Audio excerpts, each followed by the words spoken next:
नमस्कार, मैं पंकज सिंह आपका आज की जीव विज्ञान की कक्षा में स्वागत करता हूं।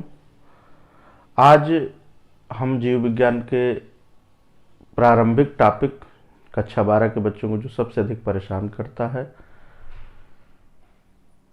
लैंगिक आवृतबीजी पौधों में लैंगिक जनन, इस विषय पर आपसे बात करेंगे। और लैंगिक जनन से संबंधित दो प्रमुख बातें या दो लैंगिक जनन से पहले की दो प्रमुख घटनाएं जो अधिकांश बच्चों को समझने में दिक्कत आती है, कोशिश करेंगे कि उनको सरल भाषा में समझने का प्रयास करें। और इससे पहले कि हम वीडियो प्रारंभ करें, सबसे मेरा अनुरोध है कि वीडियो को लाइक करें, शेयर करें, सब्सक्राइब करें और जितने अधिक से अधिक बच्चों तक हो सके इसको पहुंचाने का प्रयास करें ताकि सभी लोगों का लाभ हो सके। आवृतबीजी पौधों के जीवन चक्र की अगर अवस्थाओं की बात करें तो पहले आवृतबीजी पौधों में लैंगिक जनन, मुख्य टॉपिक आज का। आवृतबीजी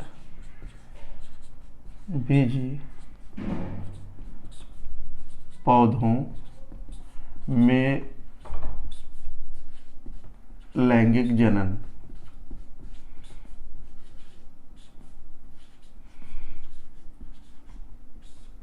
सेक्सुअल रिप्रोडक्शन।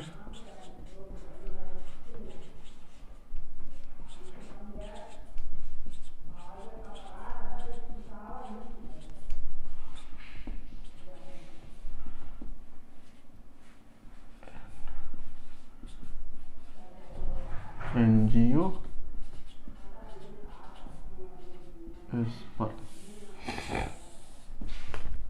अब आवृतबीजी पौधों में लैंगिक जनन की चर्चा हो और सबसे पहले हम बात करते हैं उन दो अवस्थाओं की जो प्रत्येक पौधे के जीवन में आवश्यक रूप से आती हैं। इन दो अवस्थाओं का नाम है बीजाणुद्भिद अवस्था और युग्मकोद्भिद अवस्था।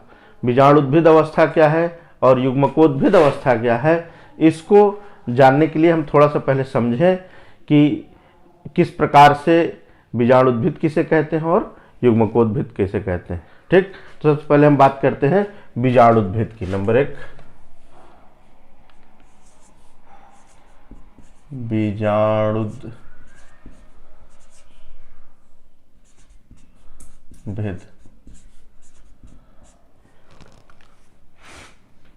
और फिर दूसरी घटना है क्या, युग्मकोद्भिद।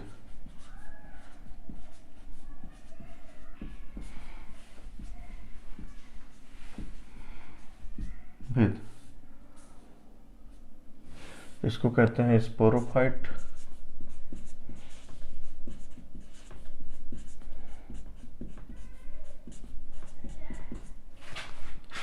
और इसको कहते हैं गैमेटोफाइट।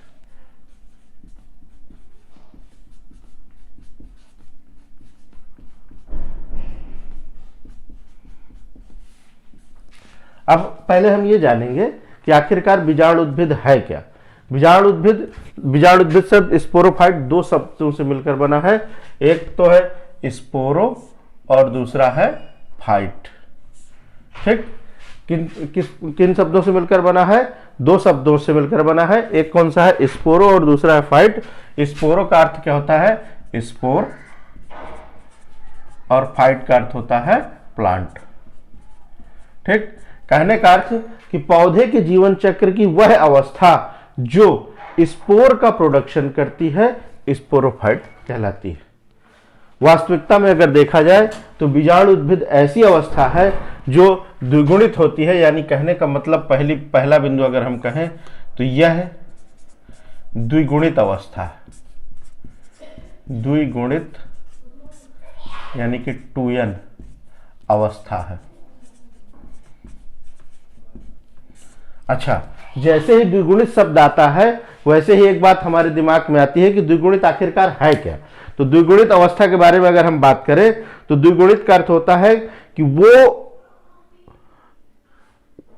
पौधे की प्रत्येक जीवन चक्र में जितनी भी कोशिकाएं हैं किसी भी पौधे की, उस कोशिका में जो गुण सूत्र है वो दो के सेट में होता है। कैसे, यानी द्विगुणित अवस्था को हम समझे तो जैसे अगर ये एक पादप कोशिका है, तो इसमें जो गुणसूत्र पाए जाते हैं वो दो दो के सेट में जब पाए जाते हैं तो ऐसी अवस्था को हम क्या कहते हैं, द्विगुणित अवस्था। ठीक, जो प्रमुख बात थी। इसी प्रकार से अगर हम युग्मकोद्भिद में बात करें तो युग्मकोद्भिद दो शब्दों से मिलकर बना है, एक तो गैमीटो, गैमीटो का अर्थ है गैमीट, और फाइट का मतलब प्लांट। यानी कहने का अर्थ क्या हुआ कि पौधे के जीवन की वह अवस्था जो गैमीट का फॉर्मेशन करती है गैमीटोफाइट कहलाती है। गैमीट बनाने वाली अवस्था क्या कहलाती है, गैमीटोफाइट कहलाती है। और जो गैमीटोफिटिक अवस्था होती है वो कैसी होती है, अगुणित अवस्था होती है। कैसी होती है, अगुणित अवस्था, अगुणित अवस्था होती है। और अगुणित अवस्था कहने का अर्थ क्या है, एन स्ट्रक्चर है या हेप्लॉयड है। और हेप्लॉयड कहने का अर्थ क्या हुआ, जो पादप कोशिका है, जिस भी कोशिका में यह अवस्था पाई जाती है वहां पर सिंगल सेट ऑफ क्रोमोसोम्स पाया जाता है। यानी गुणसूत्र का एक सेट जब पाया जाता है तो ऐसी अवस्था को हम कहते हैं हेप्लॉयड स्टेज या अगुणित अवस्था। अब देखिए, मैंने जैसे अब स्पोरोफाइट में आते हैं, स्पोरोफाइट में अब समझेंगे पूरी बात। देखिए, स्पोरोफाइट में हमने कहा कि ऐसे वह अवस्था जहां पर स्पोर का निर्माण करते हैं। तो स्पोर का निर्माण करने का अर्थ क्या हुआ कि इस अवस्था में स्पोर बनते हैं। तो ये बात भी हम दूसरे नंबर पर कर लेंगे, क्या होता है, स्पोर का निर्माण होता है, स्पोर का निर्माण होता है। ठीक, अब बहुत सारे बच्चे सोच रहे होंगे आखिर स्पोर है क्या। अधिकांश लोग तो जानते होंगे, लेकिन जो नहीं जानते मैं उनको बता दूं कि स्पोर क्या है। स्पोर वास्तविकता में एक टाइनी स्ट्रक्चर है, एक छोटी संरचना है जिसके अंकुरण से नए ऑर्गेनिज्म का निर्माण होता है। स्पोर क्या है, एक छोटी संरचना है जिसके अंकुरण से नए ऑर्गेनिज्म का निर्माण होता है, तो हम उसको क्या कहते हैं, स्पोर। कहीं तो मैं लिख देता हूं यहां पर, स्पोर क्या है, एक छोटी, स्पोर क्या है, एक छोटी संरचना जिसके अंकुरण से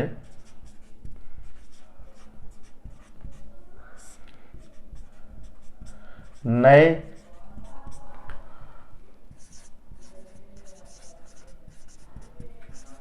ऑर्गेनिज्म का, अंकुरण से नए ऑर्गेनिज्म का निर्माण होता है।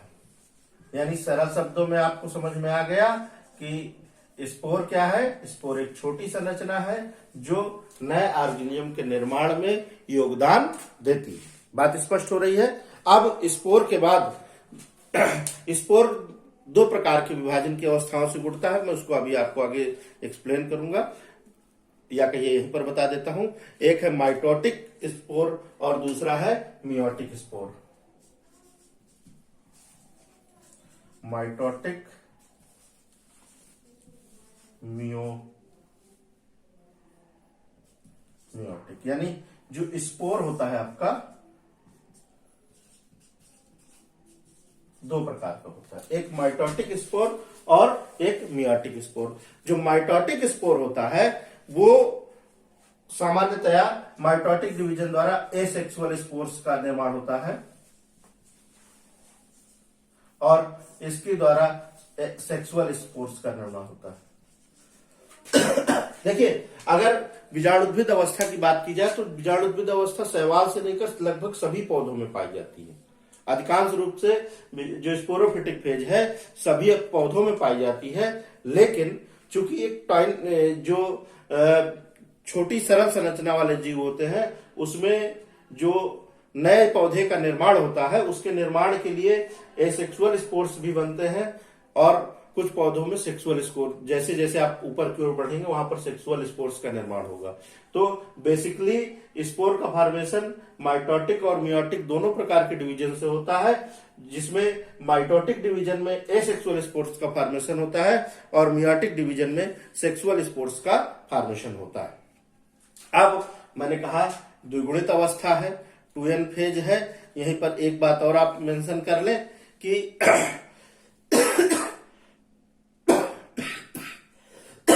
कि जो बीजाणुद्भिद पौधे होते हैं, ऊपर इरेज कर, यहीं पर मैं इरेज करके आपको एक बात और बता दूं, एक बिंदु और,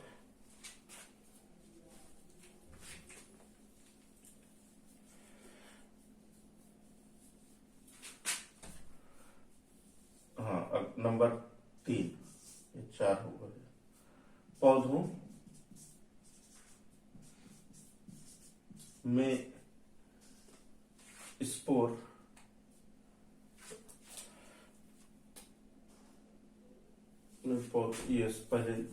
पौधों की शरीर की संरचना, शरीर या पौधों का शरीर या पौधों का शरीर या संरचना, पौधों का शरीर या संरचना अगुणित द्विगुणित कोशिका का बना होता है। कोशिका का बना होता है। ठीक, तो यहां पर इस पर जो आपका बीजाणुद्भिद अवस्था है, बीजाणुद्भिद अवस्था में एक बात मैंने आपको बताया कि स्पोरोफिटिक स्टेज है। स्पोरोफिटिक स्टेज में स्पोर का फॉर्मेशन होता है, और स्पोर के फॉर्मेशन के लिए कौन सी जो इस पर स्पोरोफाइट है,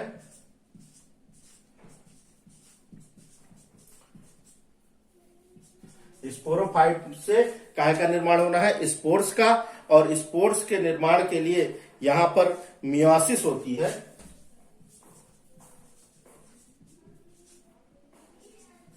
मियोसिस होती है जिसके फलस्वरूप काय का स्पोर का निर्माण होता है। ठीक, तो ये था आपका बीजाणुद्भिद अवस्था के बारे में। एक बार मैं आपको फिर से क्विक रिवीजन करा देता हूं। बीजाणुद्भिद पौधे लगभग सभी पौधों के जीवन में पाई जाने वाली अवस्था है। इस अवस्था में पौधे में चूंकि स्पोरोफाइट है तो स्पोर का निर्माण होता है, और स्पोर क्या है, स्पोर एक टाइनी स्ट्रक्चर है या एक छोटी संरचना है जिसके अंकुरण से नए ऑर्गेनिज्म का विकास होता है। इसीलिए ये नए पौधे के निर्माण में एक महत्वपूर्ण योगदान करती है। स्पोर्स का जो फॉर्मेशन होता है वो माइटोटिक डिवीजन और मियाटिक डिवीजन दोनों द्वारा होता है। माइटोटिक डिवीजन से जो स्पोर बनता है वो एसेक्सुअल स्पोर्स होता है, और जो मियाटिक डिवीजन से स्पोर बनता है वो सेक्सुअल स्पोर्स होता है। ठीक, अब युग्मकोद्भिद के बारे में मैंने आपको बताया कि ये अगुणित अवस्था है, और मैंने बताया कि यहां पर क्या बनेंगे, गैमीट बनेंगे। गैमीट क्या करेंगे, गैमीट नए पौधे का निर्माण करेंगे, और इसी से जुड़ा हुआ एक शब्द है अल्टरनेशन ऑफ जनरेशन, मैं भी उसे बताता हूं आपको। लेकिन गैमीट का निर्माण का मतलब गैमीट क्या करेंगे, आगे युग्मक का निर्माण करेंगे, और युग्मक का निर्माण करके फिर 2n स्ट्रक्चर में आ जाएंगे। कैसी है, अगुणित अवस्था है। अगुणित अवस्था फिर जो है आपस में संयुक्त होकर के द्विगुणित अवस्था में आएगी। तो इस प्रकार से युग्मकोद्भिद से जो है कौन बन जाएंगे, स्पोरोफाइट, गैमेटोफाइट से स्पोरोफाइट, स्पोरोफाइट से गैमेटोफाइट। एक क्रम चलता रहेगा। इसी क्रम को हम क्या कहते हैं, अल्टरनेशन ऑफ जनरेशन। मैं भी इसमें आता हूं, पहले थोड़ा सा इसके बारे में और बता दूं कि पहली बात तो ये अगुणित अवस्था है। दूसरी बात ये कि इसमें गैमीट का निर्माण होता है। गैमीट का निर्माण होता है। ठीक, तीसरा एक बिंदु और यहां पर आप समझ लेंगे कि इसमें जो पौधों का शरीर या संरचना है वो अगुणित कोशिका की बनी होती है। पौधों का शरीर या संरचना अगुणित कोशिका की बनी होती है। एक बिंदु और कर लेंगे, नंबर 4। यहां पर गैमेटोफाइट्स में होती है माइटोसिस। यहां पर जैसे यहां पर मियोसिस हो रही थी, यहां पर क्या होता है, माइटोसिस।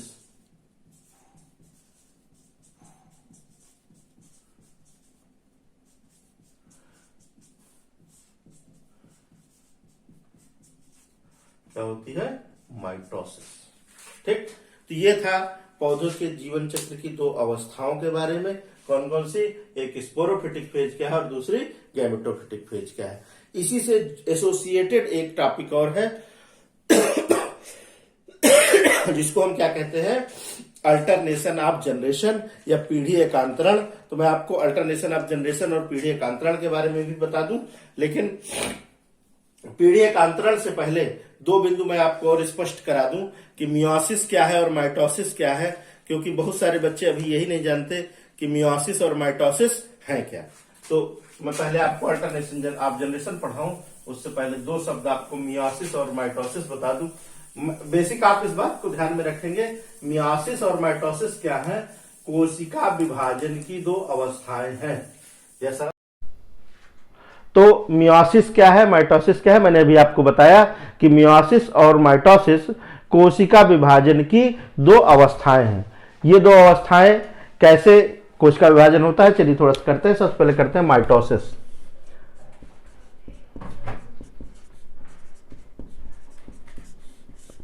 माइटोसिस क्या है? माइटोसिस वह कोशिका। तो मियोसिस क्या है, माइटोसिस क्या है, मैंने अभी आपको बताया कि मियोसिस और माइटोसिस कोशिका विभाजन की दो अवस्थाएं हैं। ये दो अवस्थाएं कैसे कोशिका विभाजन होता है, चलिए थोड़ा सा करते हैं। सबसे पहले करते हैं माइटोसिस।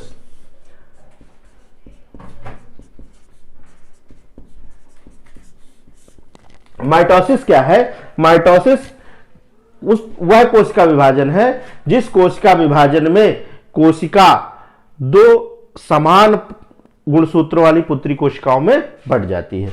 यानी कि एक कोशिका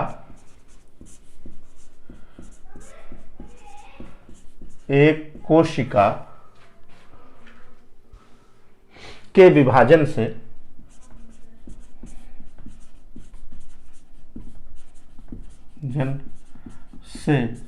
दो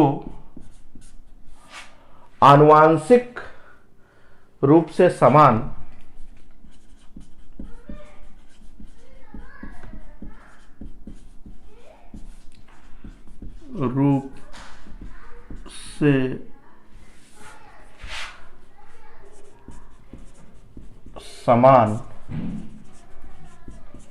पुत्री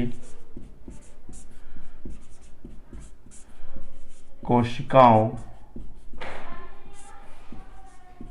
का निर्माण होता है।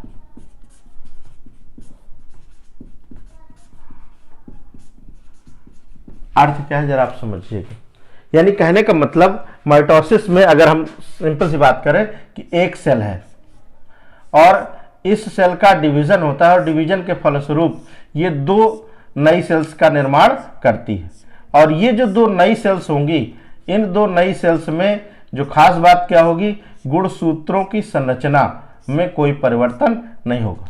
सपोज करें कि यहां पर अगर 20 गुणसूत्र हैं या 20 क्रोमोसोम्स है, तो यहां पर भी 20 क्रोमोसोम्स होंगे और यहां पर भी 20 क्रोमोसोम्स होंगे। यानी जब माइटोसिस होगी तो माइटोसिस के दौरान गुणसूत्रों की संख्या में किसी भी प्रकार का परिवर्तन नहीं होगा।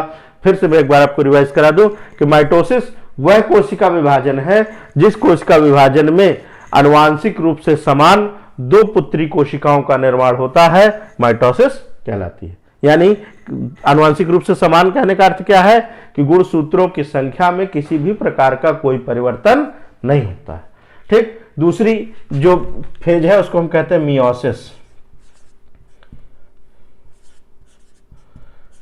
मियोसिस देखिए, अब यहां पर जैसे आपने देखा कि गुणसूत्रों की संख्या में परिवर्तन नहीं हो रहा था, यहां पर मियोसिस के केस में गुणसूत्रों की संख्या में परिवर्तन होगा।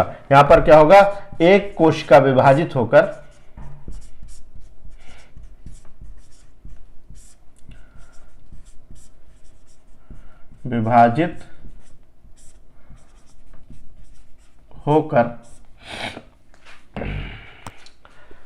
कोशिका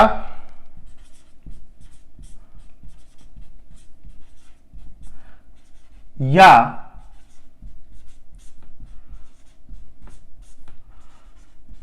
कोशिकाओं का निर्माण करती है, जिनमें गुणसूत्रों की संख्या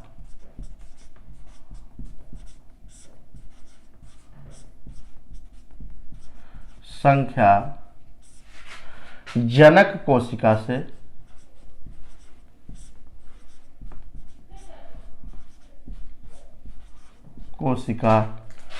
से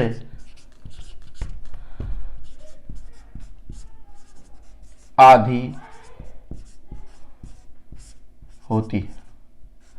यानी कि कहने का अर्थ क्या है कि मियोसिस कौन सा विभाजन है? मियोसिस वह कोशिका विभाजन है जिसके फलस्वरूप जो कोशिकाएं विभाजित होती हैं तो उससे बनने वाली कोशिकाओं में जो गुणसूत्रों की संख्या, जैसे आपने माइटोसिस में कहा था कि जितने गुणसूत्र जनक में है उतनी ही संतत कोशिकाओं में होंगे, लेकिन यहां पर अगर हम मियोसिस की बात करें तो अगर ये मियोसिस इस कोशिका में हो रहा है और यहाँ पर 20 गुणसूत्र हैं तो इससे जो कोशिकाएं बनेंगी उन कोशिकाओं में गुणसूत्रों की संख्या कितनी हो जाएगी? आधी हो जाएगी। बात स्पष्ट हो रही है? तो मियोसिस क्या है और माइटोसिस क्या है? मियोसिस में जो है गुणसूत्रों की संख्या आधी हो जाती है और माइटोसिस में गुणसूत्रों की संख्या में कोई परिवर्तन नहीं होता। अब हम बात करेंगे अब हम बात करेंगे अल्टरनेशन ऑफ जनरेशन की पीढ़ी एकांतरण क्या है।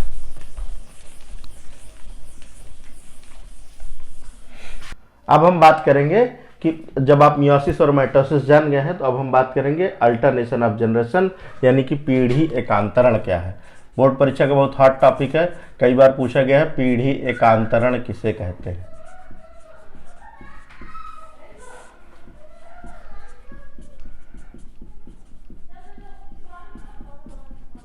Alternation of generation.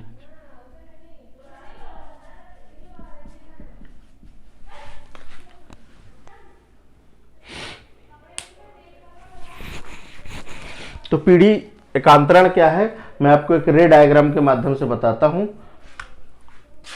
पौधों के जीवन चक्र में भी अब मैंने आपको बताया कि दो अवस्थाएं होती हैं। एक अवस्था क्या नाम है? बीजाणुद्भिद।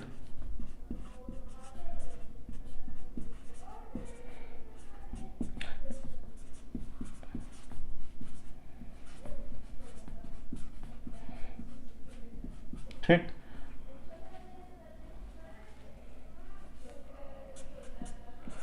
ठीक। एक अवस्था कौन सी है? बीजाणुद्भिद अवस्था है। और बीजाणुद्भिद अवस्था कैसी होती है?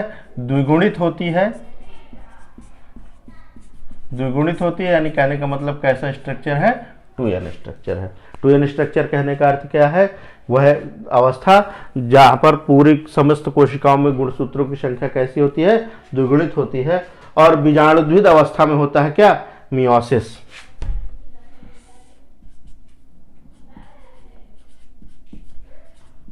क्या होता है? मियोसिस।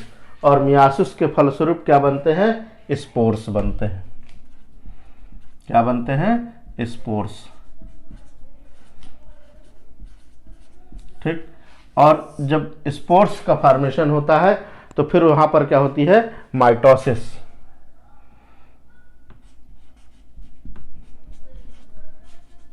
माइटोसिस होती है। और माइटोसिस का उद्देश्य सिर्फ कोशिकाओं की संख्या में वृद्धि होता है। और यहां पर कौन सी अवस्था आ जाती है? युग्मकोद्भिद।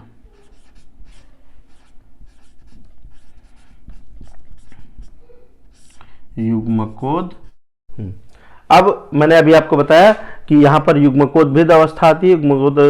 युग्मकोद्भिद अवस्था कैसी होती है? अगुणित है, यह एन स्ट्रक्चर है। और यहां पर दो प्रकार के युग्मक, एक मेल और दूसरा फीमेल, यहां पर फॉर्मेशन होता है। मेल युग्मक को क्या कहते हैं? Mail spores.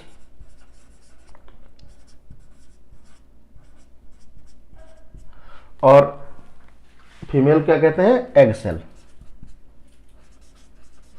क्या कहते हैं? Egg cell. अब ये दोनों आपस में संयुक्त होकर के ये कैसे है, ये दोनों के दोनों एन स्ट्रक्चर है, ये अगुणित अवस्थाएं हैं, ये दोनों के दोनों कैसे हैं, अगुणित अवस्थाएं हैं, और ये दोनों ही अवस्थाएं आगे जाकर आपस में मिल करके काहे का निर्माण करती हैं, जाइगोट का, या काहे का निर्माण करती हैं, जाइगोट का निर्माण करती हैं। और जाइगोट कैसी है, एक एन ए एक एन ए, यानी कि कौन सी स्ट्रक्चर बन गया, 2n स्ट्रक्चर। और जाइगोट में फिर क्या होती है, फिर माइटोसिस। देखिए माइटोसिस मैंने अभी आपको बताया था कि माइटोसिस क्या है, वह प्रक्रिया जिसके फलस्वरूप जो है नंबर ऑफ सेल्स में वृद्धि होती है। कैसी सेल्स में वृद्धि होती है, जिसमें जो है गुणसूत्रों की संख्या आइडेंटिकल होती है। देखिए बीजाणुद्भिद अवस्था में क्या हुआ, मियोसिस हुई, मियोसिस के फलस्वरूप क्या बने, स्पोर्स, और स्पोर्स कैसे है, एन स्ट्रक्चर है, अगुणित अवस्था है। देखिए द्विगुणित अवस्था से अगुणित अवस्था, यानी काय से, बीजाणुद्भिद अवस्था से स्पोरोफिटिक फेज से गैमेटोफिटिक फेज, और गैमेटोफिटिक फेज से स्पोरोफिटिक फेज में परिवर्तन क्या कहलाता है, पीढ़ी एकांतरण या अल्टरनेशन ऑफ जनरेशन। यानी फिर से एक बार आपको बताता हूं, पीढ़ी एकांतरण क्या है, बीजाणुद्भिद अवस्था से युग्मकोद्भिद अवस्था, और युग्मकोद्भिद अवस्था से बीजाणुद्भिद अवस्था, दोनों एक दूसरे में अंतरा परिवर्तित होते रहते हैं, एक साथ एक के बाद दूसरे आते रहते हैं। इस अवस्था को हम क्या कहते हैं, पीढ़ी एकांतरण या अल्टरनेशन ऑफ जनरेशन। एक नोट बिंदु यहां पर आप लिख लीजिए, पीढ़ी एकांतरण की खोज स्ट्रासबर्गर ने की थी। यहां पर नोट पॉइंट लिख लीजिएगा, पीढ़ी एकांतरण की खोज स्ट्रासबर्गर